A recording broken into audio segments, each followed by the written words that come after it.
Bonjour à tous et bienvenue pour une nouvelle vidéo. Aujourd'hui, nous allons voir les différences entre la bourse et l'immobilier. Vous avez certainement réalisé que les comptes épargne ne rapportent quasiment rien.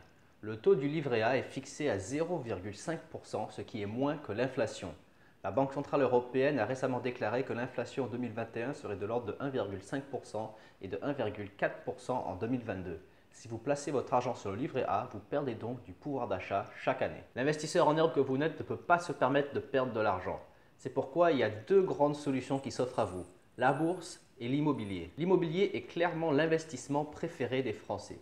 Il représente 20% du PIB, 60% des Français sont propriétaires et 17% du parc immobilier français est dédié à l'investissement locatif. Une étude publiée en 2017 a posé la question suivante aux Français. Si vous aviez une somme d'argent à investir, dans quel actif investisseriez-vous cet argent? 70% des Français ont répondu l'immobilier contre moins de 7% pour la bourse. Les Français sont donc 10 fois plus nombreux à vouloir investir dans l'immobilier que dans la bourse. Quelles sont les différences principales entre la bourse et l'immobilier? Dans cette vidéo, je vais présenter les grandes caractéristiques de ces deux types d'investissements afin que vous puissiez déterminer lequel des deux vous convient le mieux.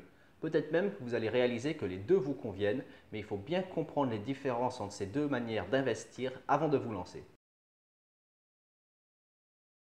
Le premier critère que nous allons étudier, c'est la facilité d'accès. La bourse est extrêmement accessible puisqu'il est très facile d'ouvrir un PEA ou d'ouvrir un compte chez un broker en ligne.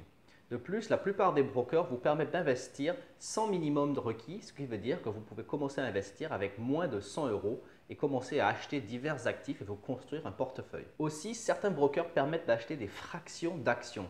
C'est-à-dire que vous n'êtes pas obligé d'acheter des actions entières. Vous pouvez acheter un dixième, un vingtième ou une demi-action si vous n'avez pas les moyens d'acheter l'action en entière.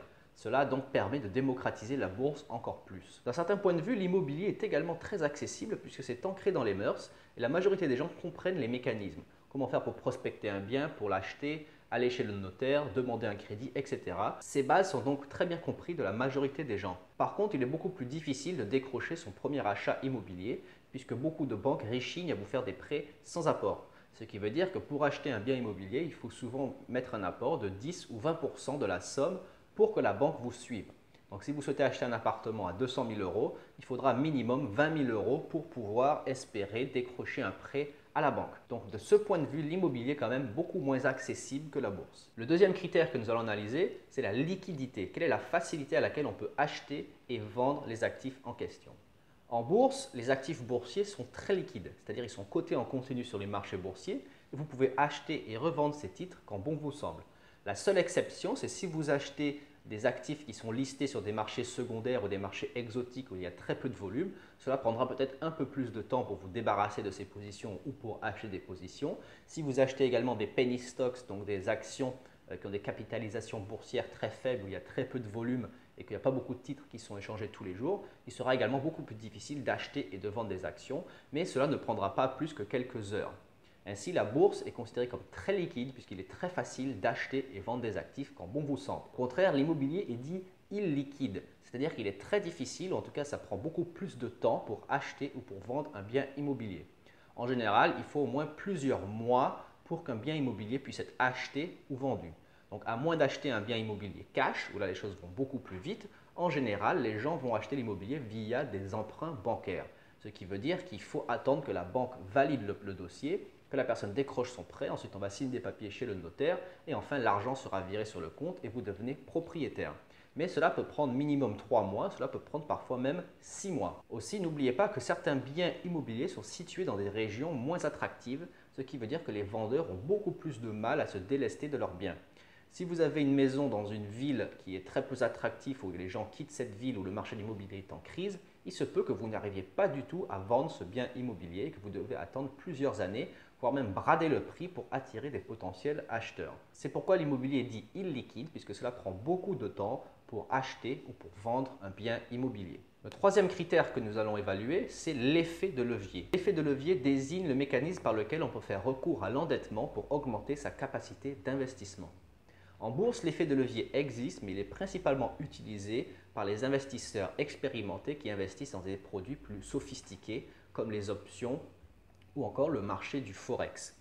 Donc, en bourse, l'effet de levier est surtout réservé aux investisseurs chevronnés et il est déconseillé aux débutants d'utiliser l'effet de levier pour investir, puisque l'effet de levier fonctionne à la hausse, mais également à la baisse, ce qui peut mener à la perte de tout votre capital. Donc, en bourse, l'effet de levier est très limité et réservé à une certaine catégorie d'investisseurs. En immobilier, par contre, l'effet de levier est beaucoup plus puissant et permet d'augmenter sa capacité d'investissement de manière considérable. En général, lorsque vous achetez un bien immobilier, vous avez donc recours au crédit bancaire. C'est-à-dire qu'avec une somme comme 2 000 euros, vous pouvez décrocher un bien immobilier d'une valeur peut-être de 200 000 euros. Si vous souhaitez donc acheter cet appartement de 200 000 euros, vous apportez 20 000 euros et la banque vous prête 180 000 euros. Et si cet appartement génère un revenu locatif de 10 000 euros par an, on va faire un ratio donc de revenus encaissés divisé par le montant de votre apport pour avoir le ratio financier réel des capitaux investis. Donc 10 000 euros divisé par 20 000 euros, ce sera un retour sur investissement via l'effet de levier de 50%, ce qui est considérable.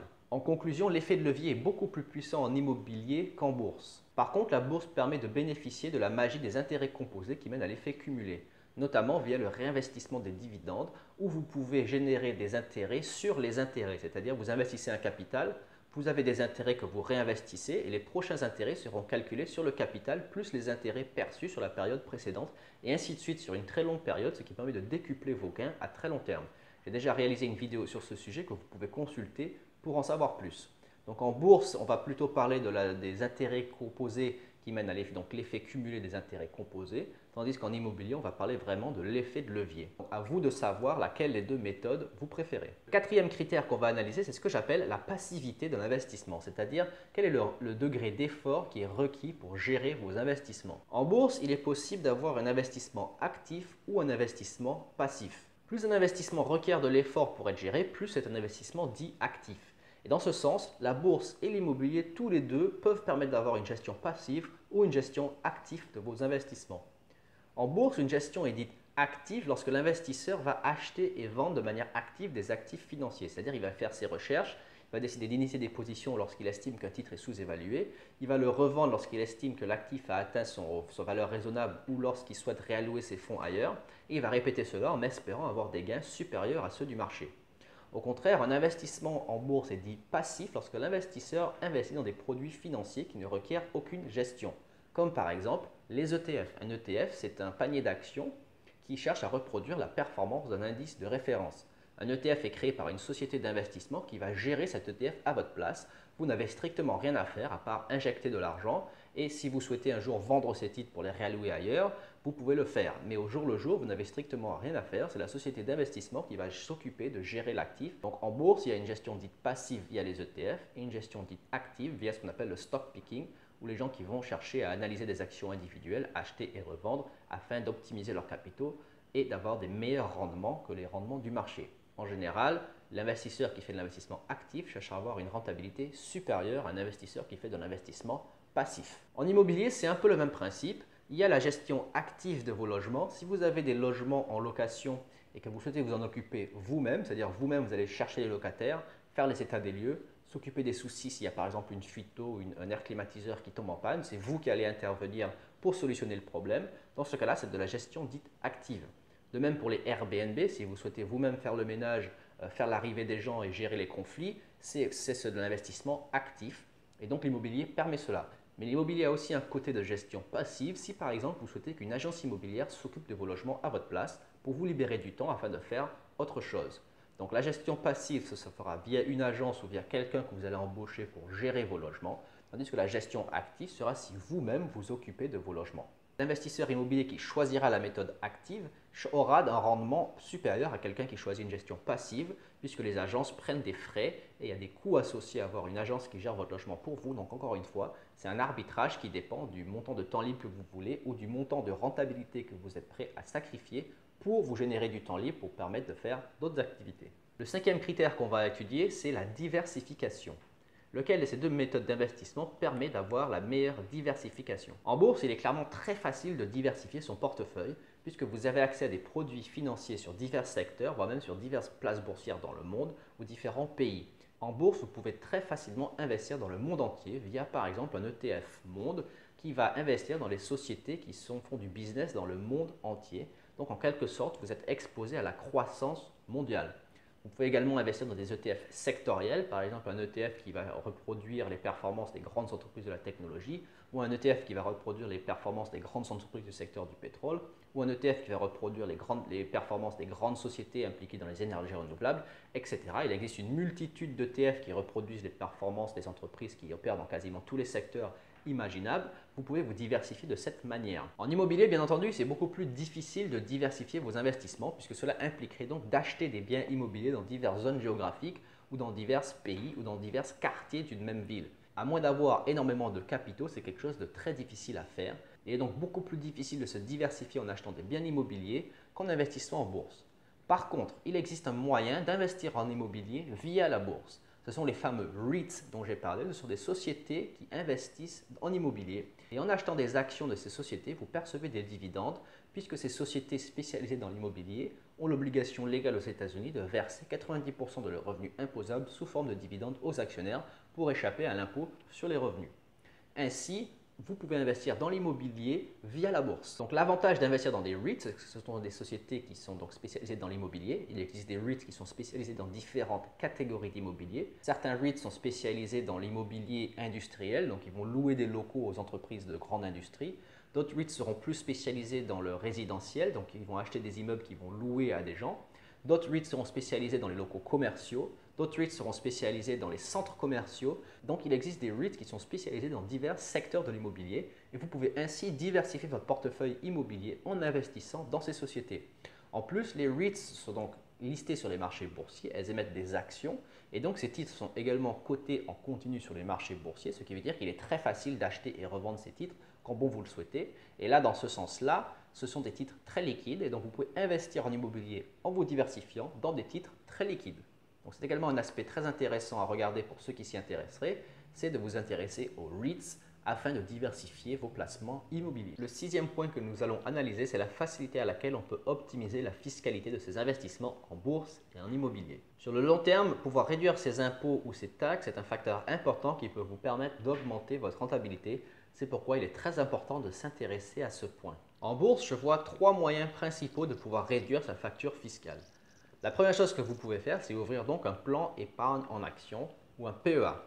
Le PEA offre certains avantages fiscaux en fonction de la durée que vous détenez les titres. Si vous détenez vos actifs pendant plus de 5 ans, vous êtes exonéré du prélèvement forfaitaire unique de 12,8%. Par contre, vous devez quand même payer les prélèvements sociaux de 17,2%, mais au moins vous échappez à l'impôt de 30% auquel sont redevables les gens qui ont simplement des contre-titres. Donc cela est quand même très intéressant de pouvoir investir dans un PEA si vous en avez l'opportunité. Si par contre vous décidez de revendre vos titres avant les 5 ans, vous serez soumis donc à la flat tax de 30% sur les plus-values et sur les revenus, donc sur les dividendes. Les deux inconvénients du PEA par contre, c'est qu'ils sont limités aux produits européens ou du moins aux produits émis par des sociétés européennes. Donc il est quand même possible d'investir dans des ETF monde et même certains ETF S&P 500. Et les plafonds de versement sont limités à 150 000 € par personne. Et une personne majeure en France ne peut avoir qu'un seul PEA. 150 000 €, c'est quand même beaucoup d'argent. Donc la plupart des gens, peut-être, ce sera le montant qu'ils vont investir sur 20 ans. Donc ce n'est pas un si gros problème en soi. Mais pour des gens qui ont des patrimoines plus importants, 150 000 €, c'est quand même peu. Donc il faut quand même en être conscient avant d'ouvrir un PEA. Mais il serait quand même conseillé à la majorité des Français qui ont accès au PEA d'en ouvrir un et d'investir de manière passive pour le long terme afin de bénéficier de certaines exonérations d'impôts. La deuxième option qui s'offre à vous pour avoir une fiscalité allégée, c'est d'investir en assurance vie. Les revenus des assurances vie ne sont pas imposés chaque année, mais uniquement en cas de rachat. Ce qui veut dire que vous pouvez bénéficier d'une imposition différée dans le temps. Plus votre stratégie d'investissement sera sur la longue durée, plus vos impôts seront différés dans le temps. Et c'est un point essentiel à prendre en compte si vous choisissez d'investir dans une assurance vie. Si le rachat du contrat est donc réalisé 8 ans après l'ouverture, vous bénéficiez d'un taux d'imposition de 7,5% au lieu de 12,8% du prélèvement forfaitaire. Mais par contre, vous restez redevable des prélèvements sociaux de 17,2%. Donc l'assurance vie est également une bonne option afin de bénéficier d'une fiscalité allégée. La troisième solution qui s'offre à vous pour bénéficier d'une fiscalité avantageuse en bourse, c'est une solution qui est beaucoup moins accessible et beaucoup plus difficile à implémenter, c'est s'établir dans un pays où les taxes sur les plus-values sont beaucoup plus favorables. Donc il existe beaucoup de pays dans le monde qui offrent 0% de taxes sur les plus-values. Par contre, pour arriver à s'installer là-bas, il faudra obtenir la résidence fiscale, ce qui est beaucoup moins aisé que cela n'y paraît. Pour obtenir la résidence fiscale, soit vous devez acheter un bien immobilier et résider dans cet endroit pendant un certain nombre de mois pendant l'année, ou alors y ouvrir une société, devenir dirigeant, et dans cette société que vous créez peut éventuellement avoir des participations sur les marchés financiers et ces plus-values que vous allez dégager seront donc exonérées d'impôts.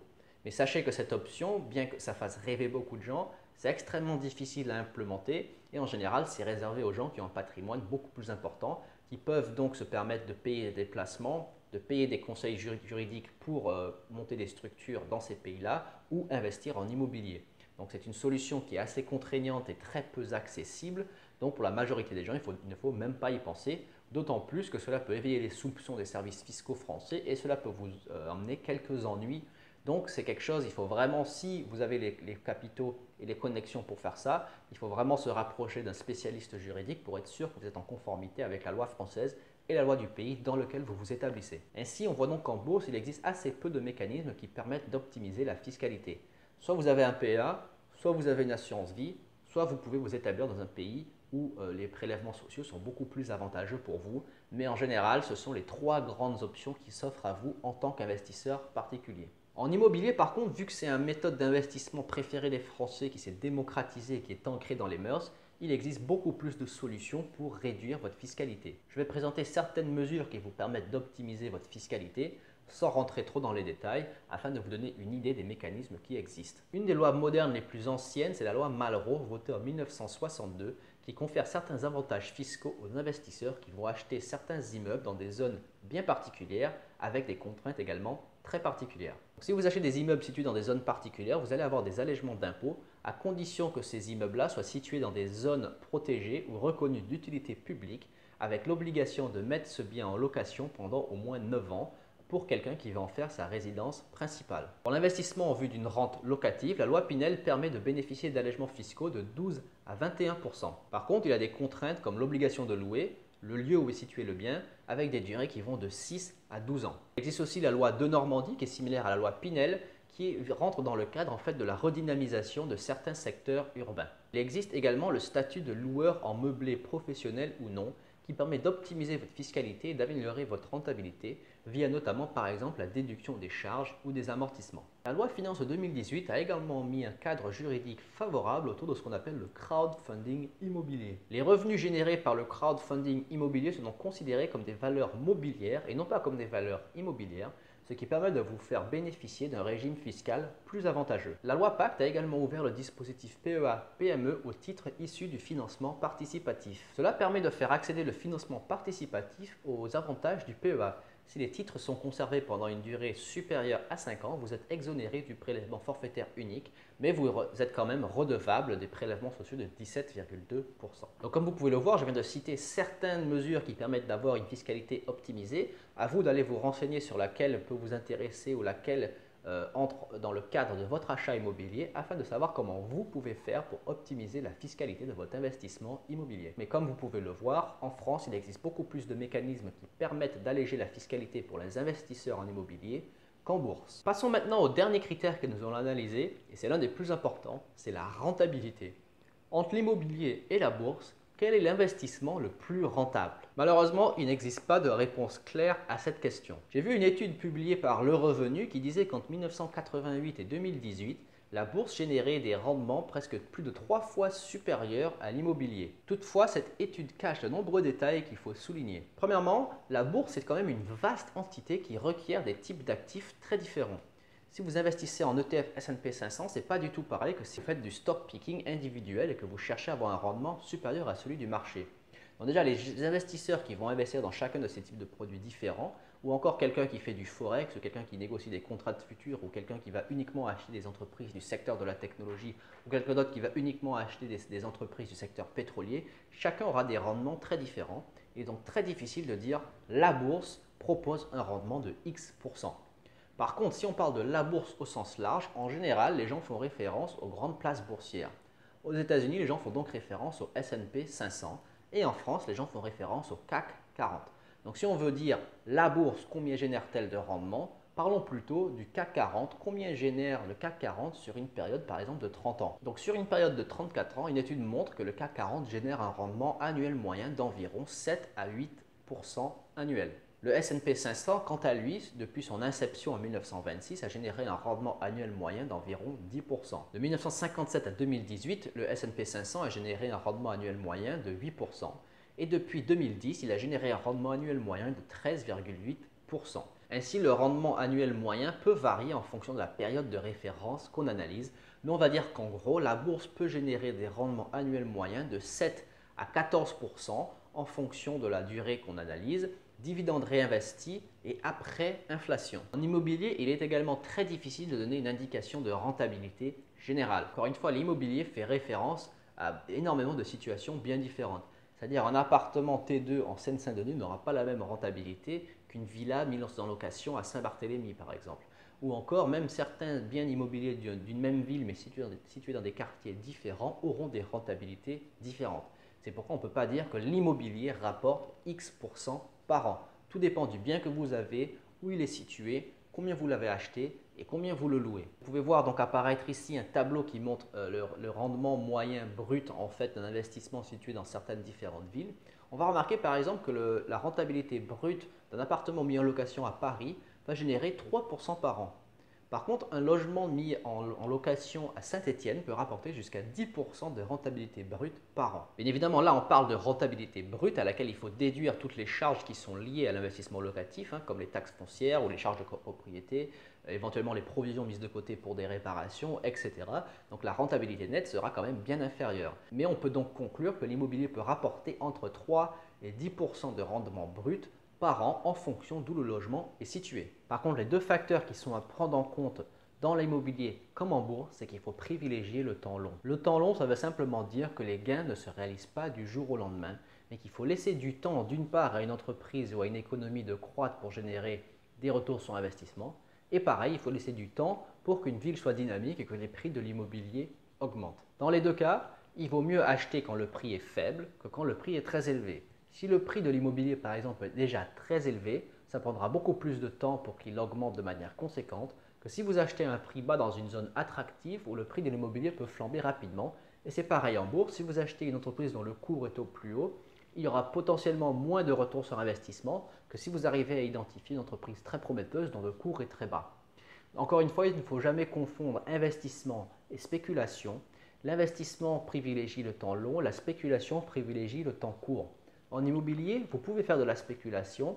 Si par exemple vous achetez des biens immobiliers que vous espérez revendre dans une très courte période, vous avez identifié peut-être une anomalie du marché, vous dites que tel bien immobilier devrait être valorisé beaucoup plus, vous l'achetez, peut-être en faisant quelques travaux ou en attendant 2-3 petites années, le prix flambe et vous le revendez rapidement. Pareil en bourse, vous avez identifié une petite entreprise qui est très sous-évaluée par rapport à sa valeur intrinsèque, vous l'achetez, vous attendez un petit moment que le marché réalise que cette entreprise est sous-évaluée et lorsque le cours flambe, vous revendez derrière. Mais ces coups spéculatifs sont en réalité très rares et très difficiles à faire. C'est pourquoi pour la majorité des gens, il faut privilégier le temps long et laisser le temps aux entreprises et au marché de l'immobilier de croître et de générer de la valeur afin que vous puissiez réaliser des plus-values et des rentes issues des dividendes et des loyers. Voilà donc pour la vidéo d'aujourd'hui, j'espère que ça vous a permis d'en savoir un peu plus sur les grandes différences entre la bourse et l'immobilier. En conclusion, on peut dire que la bourse et l'immobilier ne sont pas du tout exclusifs, mais ce sont au contraire deux types d'investissements qu'il faut inclure dans votre portefeuille si vous souhaitez avoir une approche globale de l'investissement et de la génération de patrimoine. Et donc conseiller à tous ceux qui le peuvent d'investir en immobilier locatif et de se construire un patrimoine boursier afin de pouvoir générer le maximum de valeur qui est diversifié. Merci d'avoir regardé cette vidéo, j'espère qu'elle vous a plu. Si c'est le cas, laissez un pouce bleu afin de soutenir la chaîne et me montrer que vous avez aimé la vidéo. Abonnez-vous pour être notifié des futures publications. Laissez un commentaire enfin pour me faire part de vos observations sur les différences entre la bourse et l'immobilier. Lequel de ces deux actifs est-ce que vous préférez? Préférez-vous la bourse? Préférez-vous l'immobilier? Dites-nous pourquoi afin de commencer une discussion. Merci encore d'avoir regardé cette vidéo et à bientôt.